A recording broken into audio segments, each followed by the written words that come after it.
안녕하세요. 가연정 작가입니다. 오늘은 즐겁고 신나는 병영 독서 두 번째 시간인데요. 지난 시간에 이어서 2주 만에 다시 뵙게 되었는데요. 2주간 잘 지내셨나요?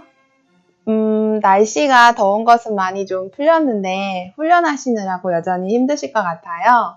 정말 화이팅 한번 외치고 시작할게요. 오늘 함께할 도서는 역사 파트의 도서예요. 여기 나와 있는 책이죠. 원페이지 한국사 365라는 책이고요.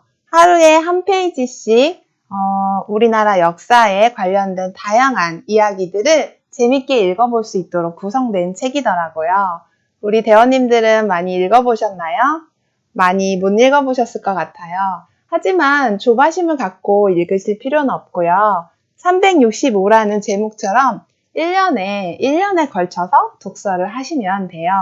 오늘 제가 이 책에 관해서 독서 코칭 함께 나눈 후에 또 읽어보시면 더 좋을 것 같아요. 가장 먼저 우리 작가님 소개를 하고 할 건데요. 그 전에 지난 시간에 베스트 댓글을 달아주신 우리 용사님들, 대원님들 계셔서 제가 너무 감사드린다고 말씀드리고 싶어요.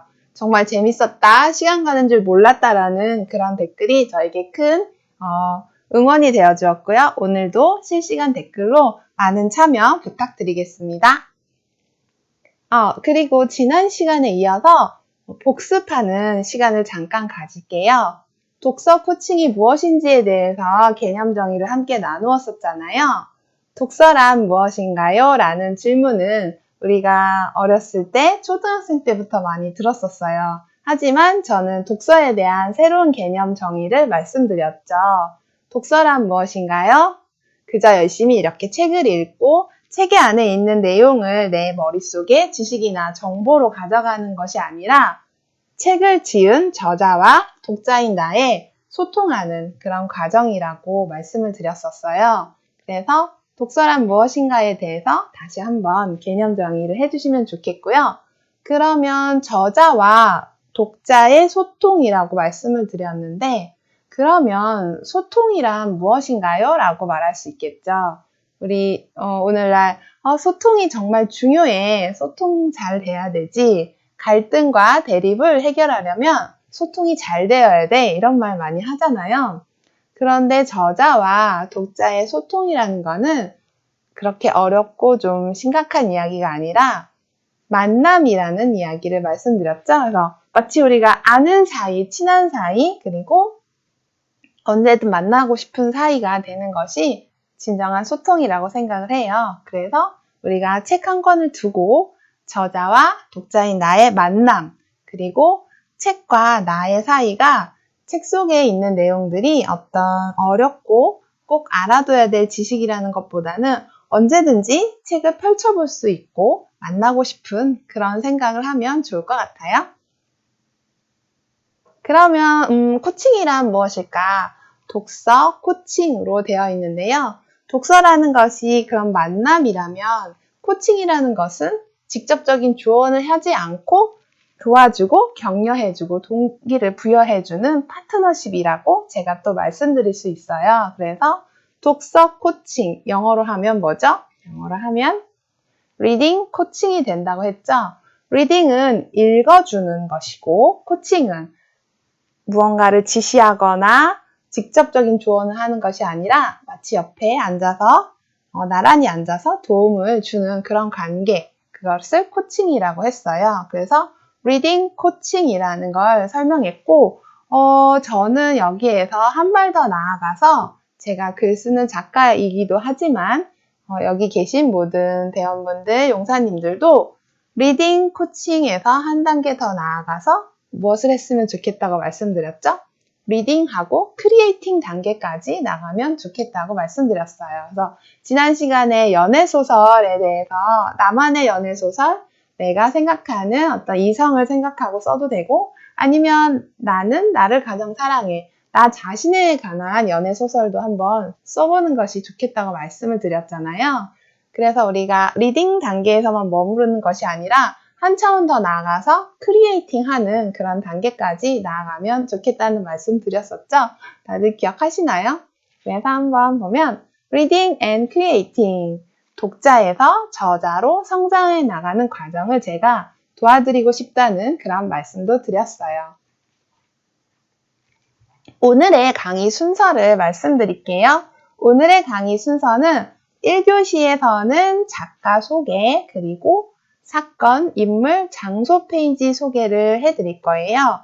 원페이지 한국사 365라는 책이 굉장히 독특한 구조로 되어 있는데요. 365일 하루 한 페이지씩 읽어보는 구성은 평범할 수도 있는데 여기 이 책을 쓰신 작가님은 주제별로 좀 나눠주셨어요. 그래서 365일 중에 하루가 일주일 모이면 7일 동안 되기 때문에 우리가 월, 화, 수, 목, 금, 토, 일, 일주일이 계속해서 반복되잖아요. 그래서 일주일 7일간의 그 주제가 반복되게끔 해서 7가지 주제를 선정해 주셨더라고요. 그래서 사건, 인물, 장소, 유적이나 유물, 문화, 철학, 명문장 이렇게 총 7가지 정도의 주제를 분류를 하신 다음에 이것이 계속해서 반복적으로 365일이면 52주 정도 되거든요. 1년에 365일, 52주. 그래서 52주 동안 이 주제가 7가지의 주제가 반복되는 형태로 구성되어 있었어요. 그래서 1교시에는 사건, 인물, 장소 페이지까지 제가 소개를 해드리고요. 2교시에서는 유적, 유물, 문화, 철학, 명문장 등을 소개해드릴 생각이에요. 그리고 2주 후에 우리가 또 만날 텐데요. 그때 도서는 무엇인지 안내를 해드리고 또 Q&A 시간, 실시간 댓글 또는 오픈 채팅방을 통해서 나눌 수 있는 시간을 갖도록 하겠습니다. 자, 1교시. 지금 제가 우리 대원분들께 질문으로 먼저 시작을 하려고 하는데요. 세상 모든 지식을 내 것으로 만드는 가장 좋은 방법은? 이라고 질문을 드리고 싶어요. 세상 모든 지식을 내 것으로 만드는 가장 좋은 방법은 무엇일까요? 나만의 방법을 댓글로 남겨주세요. 그런데 이거 답이 너무 정해져 있는 질문 아닌가요? 라고 미리 짐작하실 필요는 없고요. 정말로 그냥 나만의 방법, 내 생각을 써주시면 돼요. 그러니까 정답이 이렇게 정해져 있는 건 아니니까요. 세상 모든 지식을 좀 빠르게 나만의 것으로 만드는 나만의 방법이 있다 라고 하면 좀 댓글로 남겨주세요. 그럼 저는 무엇일까요? 사실 과거의 전통적인 방식은 이렇게 책을 통해서, 독서를 통해서 많은 지식과 정보를 얻었었죠. 그런데 오늘날은 다양한 인터넷 검색을 통해서 할 수 있고 또 한 발 더 나아가서 요즘은 어떤 경로로 많은 지식을 탐색을 하나요? 지금 고3인 우리 아들이 이야기를 해줬는데요. 자동차 정비에 대해서 관심이 많아요. 이제 차를 직접 운전해 보면서 차에 대한 관심이 많아졌는데 그런 지식을 어디를 통해서 탐색을 하나 봤더니 바로 유튜브 검색을 통해서 하더라고요. 그래서 우리 용사님들과 제가 만나는 채널도 유튜브이지만 과거에 이제 도서 중심에서 그리고 이제 출판물 중심에서 인터넷 검색 그리고 다양한 영상 매체가 제공을 해주는 영상을 통해서 배우면 훨씬 더 이제 구체적이고 쉽게 배울 수가 있잖아요. 말로만 설명하는 것보다. 그래서 유튜브를 통해서 많은 지식과 정보를 검색하더라고요. 우리 대원님들도 나만의 방법이 무엇인지 댓글 달아주시면 고맙겠습니다. 이제 본격적으로 오늘 이 도서를 지으신 작가님, 심용환 작가님에 대한 소개를 먼저 할게요. 우리 작가님께서는 굉장히 다양한 책을 쓰셨고 또 방송 활동도 많이 하셨더라고요. 작가님 소개 페이지를 어디에서 찾았냐면 현재 역사 N교육연구소 소장님으로 활동하고 계세요. 그래서 역사 N교육연구소 홈페이지에 들어갔더니 심용환 작가님께서 자신의 프로필을 사진과 함께 올려주셨더라고요. 그래서 한번 제가 찾아와 봤습니다. 어때요? 사진 굉장히 젊어 보이시죠? 실제로 젊으시죠? 우리가 흔히 역사학자라고 하면 굉장히 나이가 많고 좀 머리도 희끗희끗 하시고 좀 경륜과 연륜이 있어 보이시는데 심용환 선생님은 굉장히 젊으시더라고요. 성균관대학교 역사교육과를 졸업하셨고 다양한 강의를 하시는데 성공회대학교 외래교수로도 강의를 하셨고요. 가장 중심이 되시는 것은 심용환 역사 N교육연구소라는 자신의 연구소를 운영하시면서 많은 집필도 하시고 강의도 하시고 방송 출연도 많이 하시더라고요. 그래서 출간되는 서적마다 베스트셀러와 스터디셀러로 자리 잡은 굉장히 유망 작가이자 역사 연구자로 활약 중이십니다. 그래서 오늘 함께 할 원페이지 한국사 365라는 책이 대표작이고 최신작이고요. 그 전에 단박의 한국사, 헌법의 상상력 이런 책들도 대표 저서로 꼽을 수 있을 것 같아요. 그리고 방송을 굉장히 많이 하셨는데요. KBS 역사저널, 굉장히 유명한 채널이죠. KBS 역사저널 그날에 출연을 하셨고 TVN의 어쩌다 어른에도 나오셨고 또 JTBC 말하는 대로에도 나오셨고 MBC 타박타박 세계사 등 다수의 방송에 출연해서 대중과 소통하는 가장 핫한 역사 강사, 인문학 지식인이라고 사실 이 소개는 심용환 작가님께서 본인을 스스로 설명하신 부분이에요. 그래서 요즘은 정말 자신의 프로필, 자기소개를 좀 적극적이고 또 내가 어떤 활동을 하는지에 대해서 마치 자랑하듯이 어른들이 보면 너무 자랑하는 거 아니야? 라고 할 수도 있겠지만 남들이 너무 자기 자랑이 심하신 거 아니에요? 라고 말할 수도 있겠지만 오히려 그 정도로 적극적으로 자기 자신을 소개하는 게 매우 중요한 것 같아요. 그래서 오늘 심용환 작가님의 이제 기본 프로필을 소개해 드렸는데요. 작가님이 자신을 또 소개하는 문장이 있어요. 작가 심용환입니다.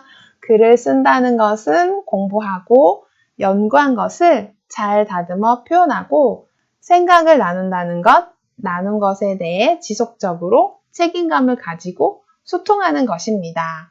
이 모든 걸 포괄하는 단어가 작가라고 한다면 저는 작가 심용환입니다. 아무래도 역사학자로서 다양한 강의를 하고 또 대학에서도 강의를 하셨기 때문에 사람들이 교수님 또는 소장님 이렇게 호칭을 많이 부르셨을 것 같아요. 그렇게 여러 가지 호칭을 들었을 때 교수라는 호칭, 그리고 소장이라는 호칭, 선생님이라는 호칭, 이런 여러 가지 호칭을 들었을 때 아마 우리 심용환 선생님께서는 작가라는 호칭을 가장 많이 듣기 좋아하셨고 그것이 가장 마음에 들었나 봐요. 왜냐하면 과거에 우리 작가라고 하면 그냥 책상 앞에 앉아서 이제 항상 글만 쓰고 바깥 활동을 하지 않는 외부와의 좀 단절이 된 모습을 상상하기 쉽잖아요. 그런데 오늘날의 작가님들의 활동은 좀 다른 것 같아요.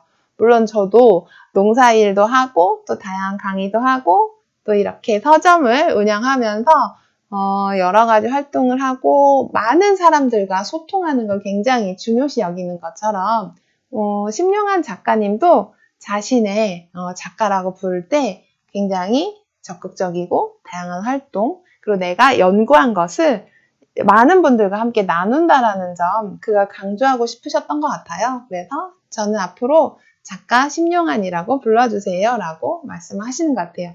이런 부분이 저도 굉장히 와닿았거든요. 저도 제가 하는 일이 굉장히 많아서 호칭이 다양한데요. 작가라고 불러주는 게 가장 제가 기분이 좋고 또 더 즐거운 그런 제 작가 생활을 하는 데 있어서 더 도움이 되는 것 같아서 가연정 작가입니다 라고 많이 이야기하고 그렇게 호칭을 요청드리기도 해요. 똑같은 게 너무 공감이 됐고요. 오늘 심용환 작가님의 또 다른 책들이 굉장히 많더라고요. 이제 검색을 해봤더니 가장 최신작인 원페이지 세계사 365가 이제 검색이 되는데요. 이 책이 사실 처음 나온 건 아닌 것 같고 표지 디자인도 좀 바뀌었고 해서 좀 리뉴얼된 인기가 많다 보니까 다시 인쇄하면서 표지 디자인이 좀 리뉴얼 되기도 한 것 같아요. 그래서 진짜 한국사를 잘 모르는 저에게 많은 도움이 될 것 같아서 굉장히 기대가 되면서 이 책을 읽기 시작했어요. 오늘의 코칭 도서 진짜 본격적으로 표지부터 소개를 해드릴게요. 표지에 보면 책에 담대하게 써 있는 게 읽기만 하면 내 것이 되는 원페이지 한국사 365라고 써 있죠. 우와, 읽기만 하면 된대요. 읽기만 하면 내 것이 되는 원페이지 한국사 365. 하루 한 페이지 365일이면 역사의 흐름이 보인다. 와, 정말 이 페이지의 분량이 그렇게 많지 않기 때문에 짬을 내서 잠깐씩 읽기에 되게 좋고, 만약에 장편 소설 같으면 그 소설은 연이어서 계속 읽어야 되잖아요. 스토리가 연결되기 때문에 읽다가 중간에 이제 잠시 다른 일을 하게 되면 다시 그 이야기를 떠올리기까지 시간이 걸리는데, 이렇게 원페이지, 한 페이지씩 되어 있기 때문에 짬을 내서 읽기에 참 좋은 것 같아요. 그래서 바쁜 현대인들에게 한국사를 좀 쉽게 잘 알려주게 되는 좋은 책이라서 인기가 많았던 것 같아요. 지금까지 이런 역사책은 없었다. 획기적인 기획과 신용한 작가의 관점을 바꾸는 상상력이 만나 거침없는 원페이지 한국사가 탄생하였다. 출간되자마자 온라인, 오프라인 서점들에서 폭발적인 반응을 보이면서 그동안 쉽게 한국사에 다가오지 못한 독자들도 많은 반응을 보여주었고, 또 도전할 수 있게끔 만들어준 똑똑하고 고마운 책이다 라고 소개하고 있죠. 바쁜 현대인들을 이제 타겟으로 했다는 것이 이 책의 주요한 장점인 것 같아요. 그래서 어느새 한 페이지씩 매일매일 읽다 보면 지식이 차곡차곡 쌓인다. 재미와 지식 두 가지를 모두 얻을 수 있다. 요일별로, 주제별로, 관심사대로 골라 읽기가 가능하다. 그래서 보면 제가 아까 말씀드렸던 것처럼 1년에 52주로 되어 있는데, 여기 심용한 작가님은 Monday, Tuesday, 월요일, 화요일 해가지고 요일별로 주제를 이제 다르게 해서 분류를 해서 적어 놓으신 게 굉장히 인상 깊었어요. 그래서 월요일 같은 경우에는 사건, 화요일에는 인물, 수요일에는 장소, 목요일에는 유적이나 유물, 금요일에는 문화를 소개해주고 계시고요. 토요일에는 학문 철학, 일요일에는 명문장. 그러니까 우리 한국사 속에서 등장하는 사료들도 있고, 유명한 사람들, 역사적 인물이 하신 말씀도 있고, 다양한 명문장으로 구성되어 있어서 요일별로 읽어도 또는 주제별로 읽어도 나의 관심사에 맞춰서 어느 페이지를 펼쳐 읽어도 쑥쑥 읽히는 책이다 라고 소개하고 있습니다. 그래서 매일매일 곁에 두고 읽는 한국사다 라고 말씀을 해주셨어요. 우리가 책을 이제 소장하는 거죠. 이렇게 서점에 갔을 때 책이 굉장히 많고, 이 책을 한번 사볼까 하고 맨 처음에 표지를 보고 이렇게 책의 날개, 작가님 소개 부분, 그리고 목차 부분을 이렇게 보고 본 내용을 보면서 이 책을 내가 돈을 주고 사서 집에 소장을 할 만한 가치가 있나라고 판단을 하게 되잖아요. 그런데 이 책이 굉장히 많이 팔리고 인기가 있었던 이유는 잠깐 읽고 끝내는 게 아니라 집에 항상 두고 읽고 또 읽을 수 있는 그런 장점이 있어서 이 책이 인기가 있었던 것 같아요. 그래서 저도 이 책을 독서 코칭이 끝난 뒤에도 계속해서 읽으면서 저의 부족한 한국사 지식을 많이 쌓아 올려보도록 할 생각입니다. 그 다음에 오늘 코칭 도서에 The Story of Korean History라고 이제 작가님께서 말씀을 해주셨는데요. 그러니까 그야말로 스토리죠. 한국의 역사는 히스토리잖아요. 히스토리에 관한 스토리다라고 말씀을 해주셨는데요. 한국사의 가장 중요한 장면으로 365가지를 선정하신 거예요. 그러니까 저처럼 좀 한국사를 잘 모르는다면 한국사에 대해서 완전히 통달하신 분만 할 수 있는 작업인 것 같아요. 우리 대한민국 역사가 굉장히 오래됐잖아요. 유구한 역사, 아주 여러 가지 어려움도 있었고 눈부신 발전도 있었던 그런 대한민국의 역사 중에서 딱 365가지를 선정해서 그것을 수록한다는 건 정말 역사적인 통찰이 있어야만 가능한 일이죠. 그래서 저는 이런 통찰력 있게 선정된 365가지를 읽는 데서 굉장히 심령한 작가님의 대단하심을 경험하게 됐어요. 그래서 세상에서 가장 또 짧은 한국사 수업이라는 특징이 있어요. 한국사 수업을 어렵게 생각하는 분들, 저의 경우도 마찬가지인데요.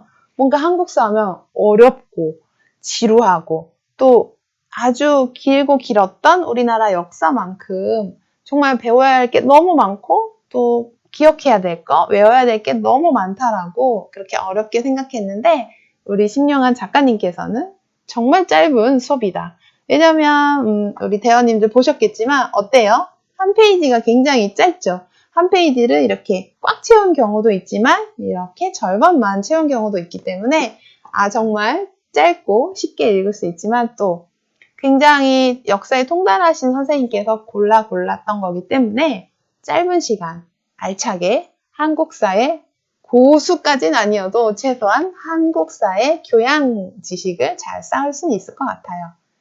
7분야의 주제별로 설명한 것이 특징이라고 말씀드렸는데요.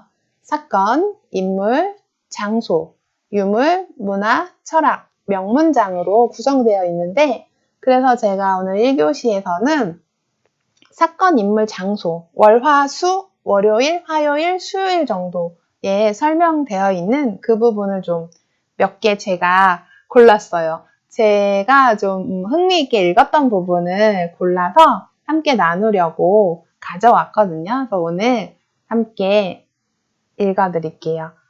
사건, 인물, 장소를 주제로 한 페이지를 이제 소개해드리는 형식인데요. 우리 대원분들이 다 읽지는 못하셨을 것 같아요. 제가 소개한 페이지를 이미 읽으셨던 분들도 계실 거고 또 제가 소개한 거 이런 내용이 있구나, 재밌겠구나 라고 생각하셔서 빨리 이 책을 읽어야지 라고 생각해 주신다면 너무 감사할 것 같아요. 가장 먼저 3.1운동과 유관순 열사를 제가 꼽아봤어요. 3.1운동 하면 다 아시죠? 우리나라가 일본의 그런 식민지 지배를 받았을 때 굉장히 암울하고 또 힘들었던 시기에 하지만 우리 민족들, 우리 조상님들께서는 그것에 대해서 좌절하거나 포기하지 않고 끊임없이 독립운동을 해오셨던 거죠. 그래서 우리가 일본으로부터 독립된 지 70몇 년이 지났지만 굉장히 어떻게 보면 가까운 일이죠. 우리가 압제로부터 벗어난 지는 채 100년이 되지 않았다는 사실이 좀 놀랍기도 해요. 왜냐하면 정말 독립된 지 얼마 안 됐는데 이렇게 일본과 좀 대등한 나라가 될 수 있을 정도로 우리의 국력이 커졌다는 것은 압제 가운데서도 굉장히 열심히 독립을 위해서 목숨을 바치고 또 자신의 모든 삶과 또 재산을 헌신했던 그런 분들이 계셨기 때문인 것 같아요. 그래서 독립운동, 독립투사분들의 그런 희생과 그런 헌신은 아무리 우리가 기리고 또 기려도 부족함이 없는 것 같아요. 그래서 오늘 3.1운동과 그 3.1운동 하면 떠오르는 분이 유관순 열사님이시죠. 우리 유관순 누나, 유관순 언니라고 부르기에는 그분께서 대한민국 그 독립운동 역사에서 이루어내셨던 일이 굉장히 대단하고 의미가 있기 때문에 우리는 유관순 열사라고 이제 부르고 있어요.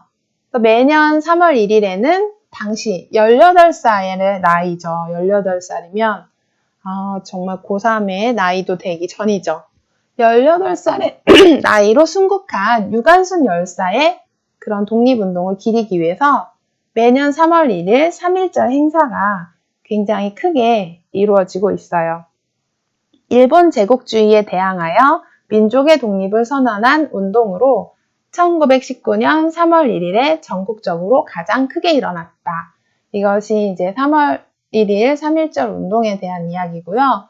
그 핵심에는 유관순 열사님의 활동이 있었어요. 그래서 이제 예전에 옷은 한복이잖아요. 그래서 저고리와 치마를 입고 또 이제 태극기를 휘날리던 그런 모습으로 우리가 교과서나 또 동화책, 그림책에서 많이 봤었죠.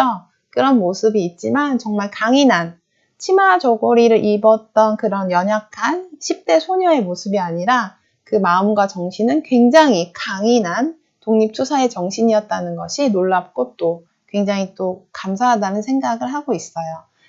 또 3.1절을 제가 개인적으로 굉장히 의미 깊게 생각하고 좋아하는 이유가 또 있어요. 그것은 이따 설명해 드릴게요. 3.1 운동은 정말 규모가 전국적이었대요. 전국적인 규모로 참여 인원이 굉장히 많았기 때문에 지금까지 역사의 길이 남는 건데요. 무엇보다 여성의 적극적인 참여와 역할이 컸던 독립운동이라는 것에 큰 의미가 있는 것 같아요. 지금까지 특히 이제 조선시대 때 여성의 지위와 그런 역할이 매우 제한적이었죠.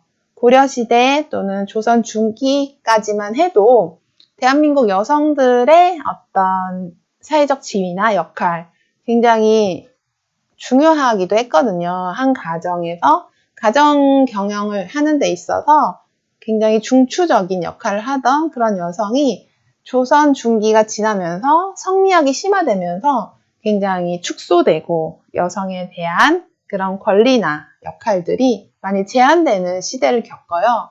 그런 와중에서 일본의 이제 식민지가 됐고 일본 제국주의 하에서의 우리나라 또 식민지 여성이잖아요. 식민지 여성이기 때문에 더 낮은, 정말 낮고 처참한 그런 역할, 그런 지위를 갖고 있었는데 이렇게 독립운동에 굉장히 큰 획을 그은 그리고 독립운동사에 있어서 엄청난 영향력을 끼친 3.1 운동의 주역이 다름이 아닌 여성이라는 점에서 굉장히 의미가 있었던 것 같아요. 그러니까 여성이 더 이상 이제 제한적이고 이렇게 왜소된, 소외된 그런 사람이 아니라 정말 역사의 한 축으로 적극적인 주체로 떠오르게 된 그런 사건인 것 같아요. 그리고 제가 3.1절을 더 소중히 여기는 이유가 있어요. 여성 선교사들이 중심이 되어서 설립한 이화학당과 배화학당을 통해서 여권의식이 성장하고 발달했기 때문에 이렇게 여성들이 더 적극적이고 주도적으로 될 수 있었다고 해요. 그 전까지는 아무래도 교육기관이나 하다못해 어렸을 때 다니는 서당 이런 곳에도 여학생들이 다니기 어려웠죠. 그런데 여성 선교사들이 중심이 된 여학교 대표적으로 이화학당, 배화학당이 있는데요.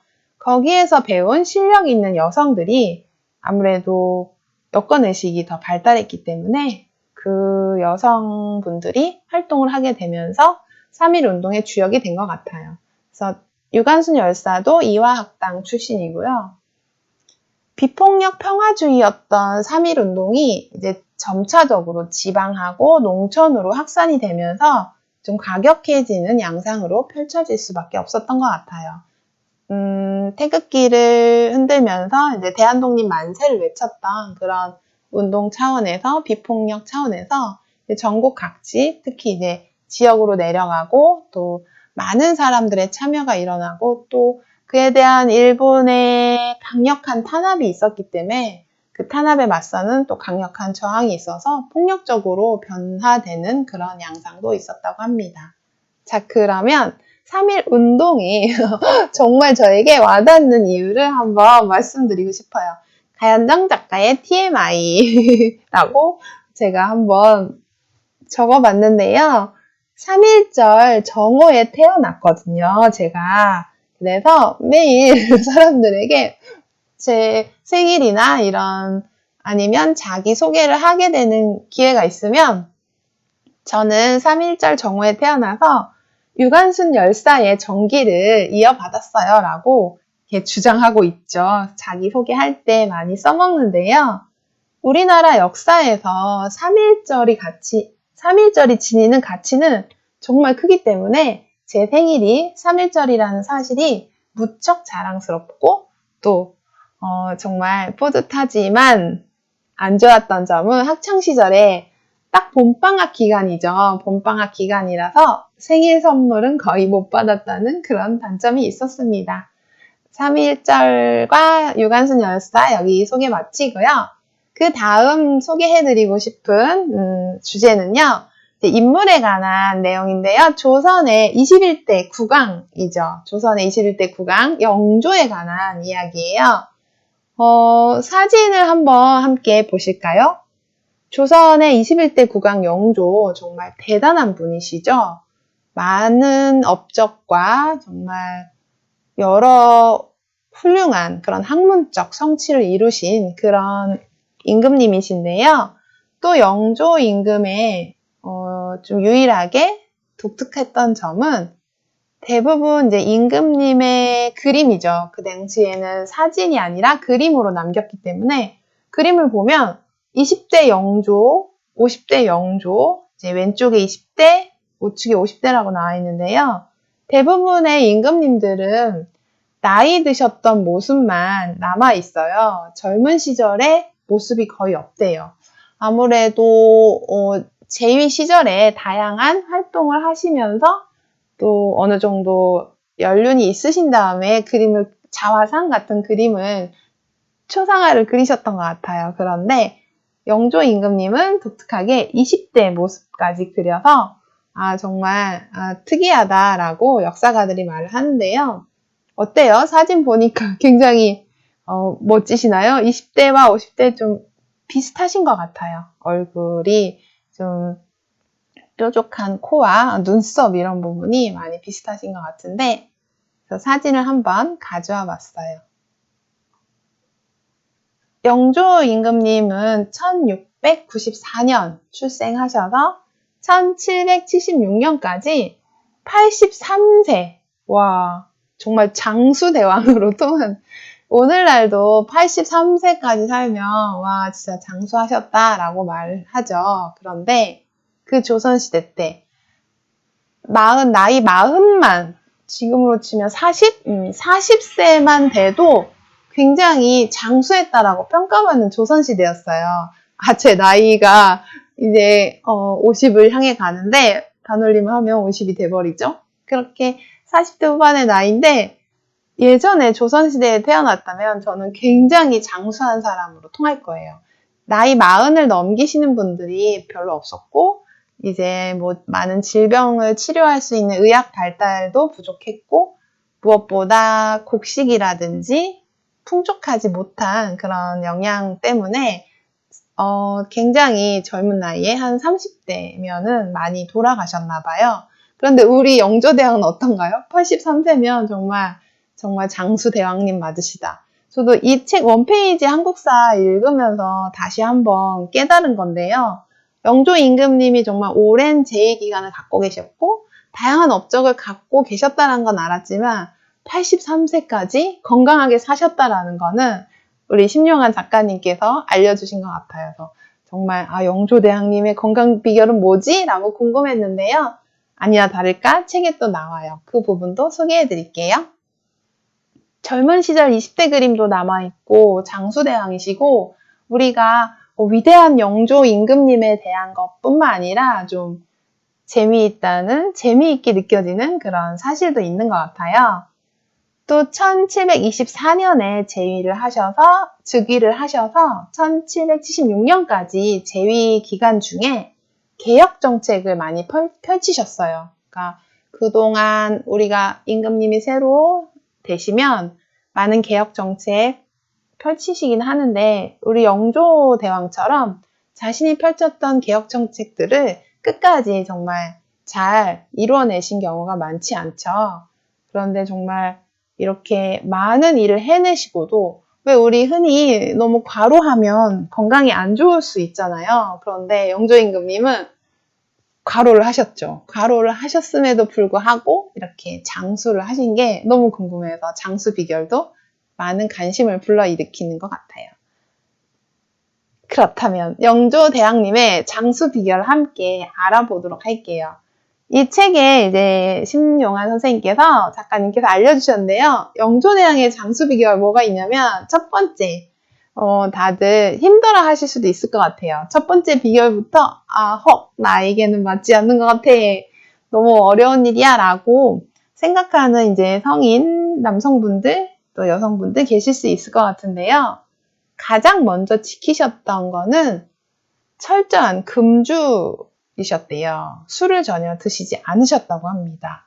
어때요? 우리 용사님들, 대원 여러분들도 성인이시기 때문에 좀 음주를 하실 수 있죠. 철저하게 금주를 했다는 사실에 딱 부딪히시나요? 제사상에 그 많은 의문이, 조선시대 때는 제사가 굉장히 중요했잖아요.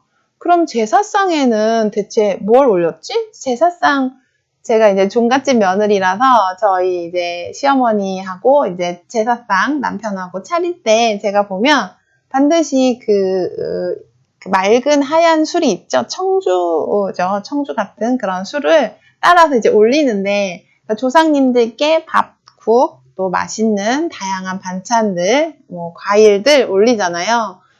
고기와 과일과 다양하게 올릴 때 반드시 술이 올라가는 걸 봤는데, 조선시대 국왕이 술을 전혀 안 마셨다면 제사상에 올렸던 술은 어떻게 했지? 그리고 제사를 지낼 때 보면 술을 이렇게 한 잔씩 이렇게 따라드리고 한 잔 이렇게 하잖아요. 그게 되게 궁금했어요.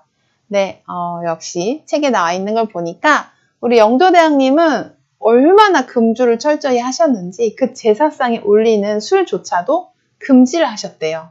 술을 올리지 말거라. 식혜만 올려라. 그래서 제사상에서 이렇게 식혜만, 달콤한 식혜만 올리셨나 봐요. 근데 식혜의 이름이 감주라고도 하거든요. 달콤한 술, 쌀로 만든 달콤한 술이라는 표현이기도 하니까 이제 감주인 식혜를 올리신 것 같아요. 그런데 이제 알코올이 전혀 없죠. 그래서 철저한 금주의 그 습관을 지키신 비결인 것 같아요. 임금님께서 본인이 술을 전혀 안 드시니까 당연히 백성들에게도 금주를 좀 권유하셨겠죠. 그런데 이제 단순히 권유의 차원이 아니라 과거의 국왕의 말씀은 뭐죠? 굉장히 법이죠.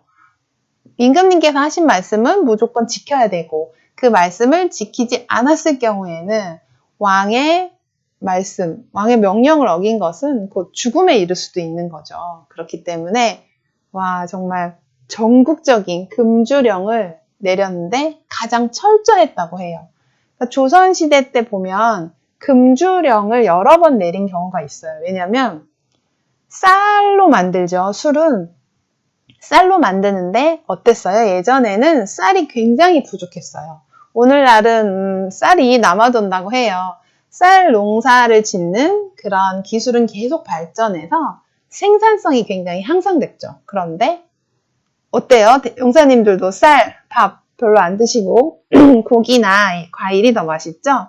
그래서 쌀을 별로 안 먹기 때문에 또 쌀이 아닌 밀가루로 만든 빵이나 과자가 대체재가 많이 돼서 쌀이 풍족하고 쌀이 오히려 남아돌지만 예전에는 쌀이 너무 부족했어요. 그런데 그 부족한 쌀을 술까지 만들어 먹는다 하면 어땠을까요? 큰일 나는 일이죠. 그래서 전국적인 금주령을 내린 그런 임금님들이 많았는데 가장 철저하게 그렇게 지켰다고 해요. 그리고 철저한 소식과 절제하는 생활, 반찬 그릇수가 많으면 크게 질책을 했다고 해요. 왜 우리 사극 같은 거 보면 임금님 수라상에 보면 반찬 엄청나게 많잖아요. 진짜 대장금이라는 드라마 혹시 아세요? 모르실 수도 있을 것 같아요. 대장금이라는 굉장히 한류 드라마인데 안 보신 분들도 있을 것 같고, 우리 아들에게 대장금 이야기를 했더니 이제 19살 고3이잖아요. 대장금이 뭔지 모르더라고요. 그래서 아니 왜 몰라? 되게 유명한 드라마인데 한류 드라마야? 그랬더니 집에 정말 영조대왕의 그 장수 비결 어때요? 한번 실천해 보실만 하시겠어요? 저는 철저한 금주 이런 거는 할 수 있겠는데 맛있는 반찬들을 물리치고 조금만 먹는 거, 그리고 진짜 고기나 산의 진미의 그런 밥상을 물리칠 수 있는 그런 건 좀 어려울 것 같아요. 왜냐면 세상은 넓고 맛있는 건 너무나 많기 때문에 영조대왕님처럼 하긴 어려울 것 같지만 그래도 좀 오늘부터는 조금 먹는 걸로 좀 노력을 해볼까 합니다. 물론 이제 우리 몸에 좋은 과일과 채소 중심의 식단 매우 중요하고 제가 하는 일이 또 과일 농부잖아요. 제가 농사일 블루베리하고 단감 농사를 짓는데요. 제가 좋아하는 그런 과일 두 가지죠. 블루베리, 단감 열심히 농사 지은 만큼 먹는 것도 이제 과일과 채소 중심으로 먹어야겠다라고 생각을 했습니다. 영조대왕이 정말 많은 일을 했지만 오늘은 영조대왕님의 그 멋진 외모와 그리고 장수한 거에 대해서 이야기를 했죠. 그럼 영조대왕님 이야기는 여기까지만 하고 그 다음에 할 주제는 대한민국 수도 서울에 관한 이야기예요. 대한민국의 수도는 당연히 서울이지 라고 말씀하실 수 있는데 왜 이거를 한 페이지에 또 담았을까라고 생각하실 수 있어요. 대한민국 수도는 서울이다. 이것이 법원에서 판결로 이루어졌어요. 혹시 기억하실 수도 있으실 수도 있고, 너무 어린 시절이라 우리 용사님들 2004년에 굉장히 옛날 일이죠. 어린 시절 이야기죠. 2004년 헌법재판소 판결에 따라서 대한민국 수도로서 서울이라는 것이 굉장히 딱 헌법이 보장하는 지위라는 것을 분명히 한 그런 사건이 있었어요. 노무현 대통령님께서 계시던 노무현 정부의 시절에 있었던 일인데요. 노무현 대통령님께서 그동안 대한민국 수도 서울에 너무나 많은 인구가 편중되어 있고 대한민국 인구의 절반에 가까운 분들이 서울과 경기, 수도권에 모여 사는 것으로 인해서 많은 문제들이 있죠. 주택이 부족하고 그리고 또 여러 가지 환경 문제라든지 또 삶의 질도 많이 떨어질 수 있기 때문에 다른 지역, 충청도, 전라도, 경상도 이쪽으로 인구를 좀 분산하는데 가장 좋은 정책이 무엇일까? 연구를 많이 하셨던 것 같아요. 그래서 대표적으로 이제 딱 생각을 하셨던 것이 그러면 서울을 중심으로 인구가 많이 모이니까 대한민국 수도 서울을 충청도 세종시란 충남으로 한번 옮겨보자. 충남은 어떻게 보면 좀 중간 정도의 위치에 있죠.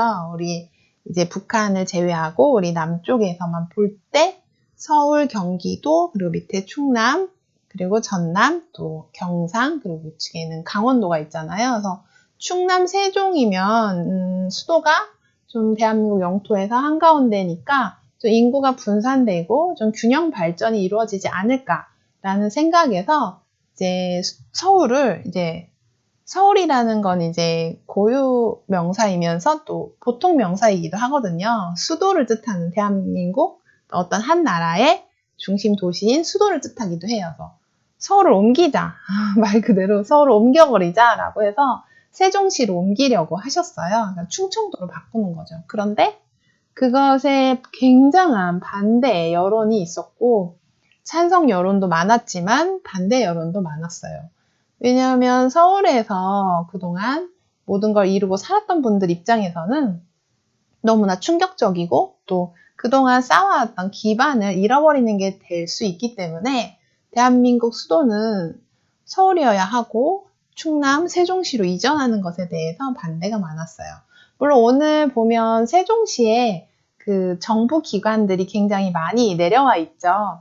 왜냐하면 그때 헌법재판소에서 대한민국 수도 이전을 하는 것은 헌법이 정한 사항이기 때문에 대통령의 정책만으로는 옮길 수가 없다라는 판결이 나와서 결국 무산되었어요. 그래서 수도 서울은 여전히 그 지금의 그 위치에 있지만 대신에 세종시 쪽에 많은 정부 부처들을 이전함으로 인해서 좀 분산 효과를 노리려고 했던 것 같아요. 그래서 지금 결과적으로 서울 수도와 그리고 국회가 지금 여의도에 국회의사당이 있고 국회가 여의도에 있잖아요. 그런데 요즘 또 국회를 좀 이전하자. 여의도도 서울에 있는데 국회를 좀 왜냐하면 대한민국 국회의원들이 전국 각지에 있기 때문에 서울에 있는 여의도까지 가셔야 돼요. 제가 있는 여기 전라남도 담양군을 대표하시는 국회의원님도 또 서울에 여의도까지 가셔서 해야 되니까 좀 멀죠. 그래서 서울, 강원도, 그리고 전라 경성에서도 모이기 쉬운 곳에 좀 중간 위치, 충청도 정도가 될 수도 있고요. 그렇게 좀 국회를 옮기자라는 의견도 있어요. 그런 것처럼 대한민국 수도가 서울이라는 것에 대해서 아무도 의심하지 않았고 그냥 늘 생각했었는데 한번 2004년에 엄청난 그런 소용돌이가 있었고 그런데 헌법재판소에서 딱 판결로서 정리를 내려줬죠. 하지만 여전히 그것에 대한 의문이나 또 반대 의견은 많이 있어요. 그래서 원페이지 한국사 365에 대한민국 수도 서울에 관해서 쓸 수밖에 없었던 이유를 알 것 같아요. 왜냐하면 그 당시에 엄청난 그 혼란과 그리고 찬성, 반대 여론이 굉장히 많았거든요. 그래서 헌법재판소 결정에 대해서도 이거 인정할 수 있다 없다 했지만 어쩔 수 없이 이제 결정이 난 판결이기 때문에 그에 따라서 후속 조치를 했던 것 같아요. 그래서 그게 기억이 나는데요. 서울은 그러면 조선시대 때 서울은 어디였나요? 한양이라고 하죠. 한양인데 한양 하면 서울에 한양대학교도 있고 하지만 한양이라는 그 위치가 지금의 서울하고 동일하진 않아요. 왜냐하면 한양은 남대문, 동대문, 서대문 있잖아요. 대한민국 서울 안에서도 그 사대문 안에만 한양이라고 해서 조선시대의 수도로 역할을 했고요. 그러면 백제시대 때 수도는 어딘지 혹시 아세요? 한성이라고 해서 한성 또한 한양과 마찬가지로 그걸 다 포함하는 거예요. 백제시대의 수도 한성 지역과 그 조선시대의 한양이 굉장히 일치하는 곳이 많죠. 그래서 그렇지만 약간 좀 다른 부분은 한양은 사대문 안에만 했기 때문에 종로구 일대가 이제 조선시대의 수도에 해당이 되고요. 그리고 백제시대의 수도 한성은 송파구 중심이에요. 그래서 지금 보면 유물이나 유적 같은 것도 조선시대 때 유물 유적 종로구 일대에서 많이 발견이 되고요. 또 백제시대 때 유물과 유적이 서울 송파구 중심으로 많이 발굴이 되는 것도 이런 것 때문인 것 같아요. 또 이제 대한민국 수도 서울에서 또 재미있는 사실을 알 수 있는데요. 리라는 거, 왕십리, 청량리, 지명에 리가 남아있는 거는 굉장히 시골 지역이죠. 제가 살고 있는 곳은 전라남도 담양군 고서면 산덕리예요. 산덕리. 산에 덕이 있는 많은 산인가? 산덕리고, 또 그리고 산덕리에 도로명이죠. 지명이 아니라 도로명은 후산길이에요. 후산길. 그래서 뒷산이라는 뜻인가요? 뒤후하고 산인데, 그래서 좀 이름처럼 우리 마을에 산이 좀 많이 있어요. 근데 높은 산이 있는 게 아니라 산자락 밑에 이렇게 있는 것이라서 굉장히 높고 험준하고 막 그런 건 아니에요. 그래서 왕십리, 청량리처럼 오늘날에도 리가 남아있는 게 굉장히 좀 특이하잖아요. 그만큼 그 시대의 왕십리와 청량리가 했던 역할들이 매우 컸던 것 같아요. 그래서 오늘 서울에서는 무슨 동으로 끝나잖아요. 동대문구, 이문동, 강남구, 서초구, 구에서 서초동 이렇게 동으로 끝나는데 왕십리와 청량리는 서울인데도 우리 시골처럼 우리 담양에 제가 살고 있는 산덕리처럼 그렇게 돼 있는 것 같아요. 그리고 제가 지금 강의하고 있는 이곳은 담양 읍내에 있는 가현정 북스 제가 운영한 서점인데요. 여기도 객사리라고 해서 리로 끝나요. 객사라는 거는 여기 원페이지 한국사 책에도 객사에 대해서 설명이 좀 나와 있는데요.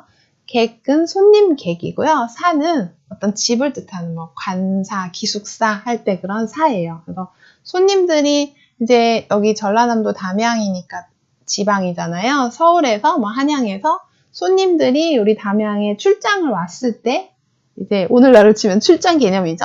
그래서 서울에서 멀리 담양까지 예전에는 말을 타고 왔잖아요. 걸어서 가거나 말을 타야 되는데 시간이 많이 걸리면 관리들이나 이제 임금님이 오셨을 때도 주무셔야 될 곳들이 있잖아요. 숙소가 필요하죠. 그래서 객사리라는 것은 이 동네가 그런 손님들 그리고 정부의 관리들이 묵었던 그런 숙소가 있었던 지역이라는 걸 의미한대요. 그래서 우리 담양에만 객사리가 있는 게 아니고 뭐 전주에도 객사리가 있을 수 있고 지역 곳곳에 객사리라는 지명을 가진 곳들이 많더라고요. 그래서 리로 끝나는 그런 지명에 대해서 좀 재밌게 한번 봤고요. 여전히 서울에도 리가 있다라는 점 아시는 분은 다 아실 것 같아요. 조선시대 유적과 유물이 이제 종로구에 집중되어 있다. 아까도 말씀드렸는데요. 그럴 수밖에 없겠죠. 조선시대의 그 한양은 종로구 사대문 아니었기 때문에 유물이 종로구에 집중될 수밖에 없다는 점. 과거에는 이제 개발이나 이런 게 좀 넓게 되는 것이 아니라 수도 서울 중심으로 이루어졌겠죠. 자원이 부족하기 때문에 집중적인 개발은 그 임금님이 계신 곳, 그 양반들이 살던 그쪽에 많이 집중되어 있던 것 같아요. 그래서 조선시대의 서울이었던 종로 쪽, 그리고 백제시대의 서울이었던 송파구 쪽, 그쪽에 이제 유물들이 많다라는 점 우리가 충분히 유추해 볼 수 있고요. 그런데 오늘날 서울에서 굉장히 부자 동네라고 하는 서울 강남은 종로도 아니고 송파구는 이제 포함이 되긴 하지만 강남구와 서초구 쪽은 어떻게 된 거죠? 그때는 예전에는 뭐 조선시대도 그렇고 또 한 70년대까지 굉장히 농촌 지역이었어요. 그러니까 사실상 서울이 아니었고 이제 경기도 지역이었고 그래도 리로 끝나고 농가 밭이 많이 있어서 이런저런 농업에 종사하던 그런 대표적인 지역이었어요. 그런데 1960년대 이후 정부 차원에서 이제 대대적인 개발을 하게 되어서 한 1970년대쯤에는 지금처럼 아파트가 이제 도로와 아파트가 잘 정비된 채로 돼 있어서 그러니까 좀 돈이 있는 사람들이 살기 좋은 이런 새 집이잖아요. 새 집과 새로운 도로, 반듯한 도로 해서 강남구로 많이 이전했고 무엇보다 이제 서울의 명문 고등학교 이제 강남 8학군이라고 이제 나중에 붙여졌는데요. 유명한 명문 고등학교가 다 이제 강남 쪽으로 이주를 하게 돼요. 대한민국에서 이제 가장 중요한 부분이 교육 부분이잖아요. 그래서 이제 부모님들이 이사를 갈 때 결정하는 게 그 지역에 좋은 학교가 있냐, 우리 아이들이 다닐 만한 좋은 학교가 있냐, 이게 기준이 되는 것처럼 강남에 이제 그 신도시죠. 신도시 개발한 곳에 명문 학교가 다 들어서니까 자연스럽게 인기가 많아지고 또 집값이 올라가고 오늘날의 부촌이 형성이 된 것이에요. 그래서 아무래도 국가의 어떤 정책이나 개발 정책 이런 부분이 얼마나 중요한지 알게 되는 일이기도 하죠. 그러면 우리 도시 서울이 굉장히 역동적이라고 할 수 있어요. 왜냐하면 조선시대, 삼국시대 대부분 수도 한양, 한성 이렇게 서울이 중심이 되었고요.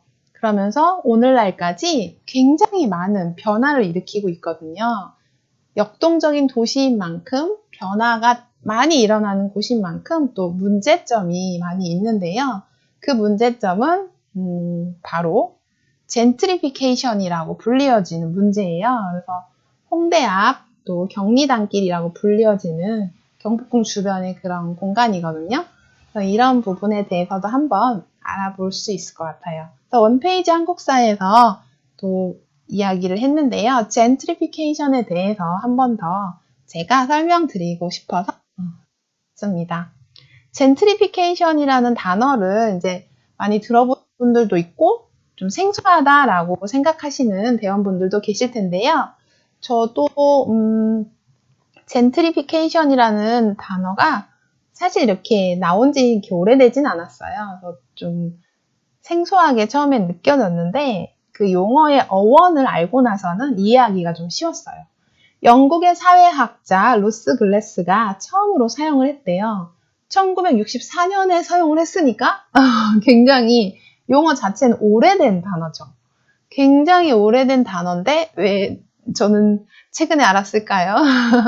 사실 이제 사회학자나 사회학을 공부하시는 분들 많이 알고 있는 단어였겠지만 뉴스에서 이제 젠트리피케이션에 대해서 뉴스도 많이 나오고 이야기를 많이 들어서 알게 됐어요. 지금 제가 있는 이곳도 담양 읍내에 굉장히 번화가였던 곳이거든요. 그래서 일제시대 때는 정말 이 골목이 대한민국 최고 부자들의 골목이라고 했어요. 그런데 지금은 가게가 다 비어 있고 이제 사람들의 그 이동도 뜸한 공간이거든요. 이런 곳을 다시 활성화하기 위해서 이제 도시 재생이라든지 이런 정책들이 많이 있는데요. 그런 과정에서 이제 젠트리피케이션 문제가 좀 불거지기도 하나 봐요. 근데 젠틀이라는 단어의 뜻을 알면 좀 이해하기가 쉬워요. 젠틀이라는 단어는 지주를 뜻해요. 지주가 땅을 소유한 사람, 지주. 그리고 오늘날로 치면 건물주 되겠죠. 그래서 지주나 건물주를 뜻하는 젠틀이라는 뜻에서 이제 온 건데요. 그러니까 젠틀이 계급이 있는 거죠. 그래서 저처럼 이제 월세를 내고 하는 이런 세입자, 임차인들이 아니라 이 건물을 소유하고 계신 분들, 그리고 땅을 소유하고 계신 분들을 젠트리 계급이라고 하는 거죠. 젠트리 계급이 피케이션이 됐다라는 거는 젠트리 계급이 어떻게 변화했다는 그런 거거든요. 그래서 이렇게 젠트리 계급이 아니었지만 열심히 해서 젠트리 계급으로 이제 성장하고 발전하는 경우도 많지만 대부분은 이제 예술가들이나 이런 많은 활동을 하시는 분들이 여기 골목 월세가 싸니까 많이 입주해서 다양하게 활동을 하죠. 그러면 저 골목에 사람들이 많이 가고 재밌는 것도 많고 좋은 게 많네 해서 골목이 활성화가 되는 거죠. 과거에는 이제 사람이 전혀 다니지 않던 골목에서 활성화가 되면 어떤가요? 건물의 가치가 올라가고 이제 그야말로 젠트리 계급이 좋아할 만한 상황이 생기는 거죠. 그래서 월세를 계속 올린다든지 하는 문제가 또 생겨요. 당연히 건물주 입장에서 젠트리 계급의 입장에서는 내 자산의 가치가 올라갔으니까 월세를 더 높이고 싶은 건 너무나 당연한 거고요. 하지만 이렇게 가난했던 예술가나 창작자들이 좀 월세 부담이 버티기가 힘들죠. 아무리 장사가 잘 되고 수입이 있다 한들 월세가 올라가면 비용이 올라가는 거기 때문에 소득은 그만큼 줄어들 수밖에 없죠. 그래서 조금 더 월세가 싼 다른 골목으로 또 계속 이동을 할 수밖에 없는 그런 상황이 생기죠. 젠트리피케이션이라는 단어 자체가 갖고 있는 그런 어떤 그 어원, 그 지주 계급과 건물주 계급의 그런 상황에서 이해를 하면 좀 이해가 쉬운 것 같아요. 그래서 오늘날의 건물주들이 좀 저렴한 월세를 계속 보장해 주신다면 이제 예술가님들, 창작자들이 좀 도움을 많이 받을 것 같지만 또 그것을 어떻게 강제할 수는 없는 부분이죠. 그래서 예술가들이 또 다른 지역으로 이주해서 더 이제 멋진 활동을 하는 경우도 많이 있고 한데요. 그래서 서울이라는 대도시에서 그리고 이제 우리 담양에서는 시골인데 이 읍내에 가장 번화된 공간에서 이제 젠트리피케이션이 일어나고 있으니까요. 좀 모든 공간에서 일어나는 건 아닌 것 같아요. 그런 부분을 용어를 이해해 주시면 감사하겠습니다. 오늘 이렇게 1교시는 여기서 마치고요. 쉬는 시간 동안에 실시간 댓글 그리고 채팅창에 글을 많이 남겨주시면요. 제가 그에 대해서 말씀드릴게요. 쉬는 시간 잘 편안하게 쓰시고요. 우리 2교시에서 만나겠습니다. 이따 또 만나요.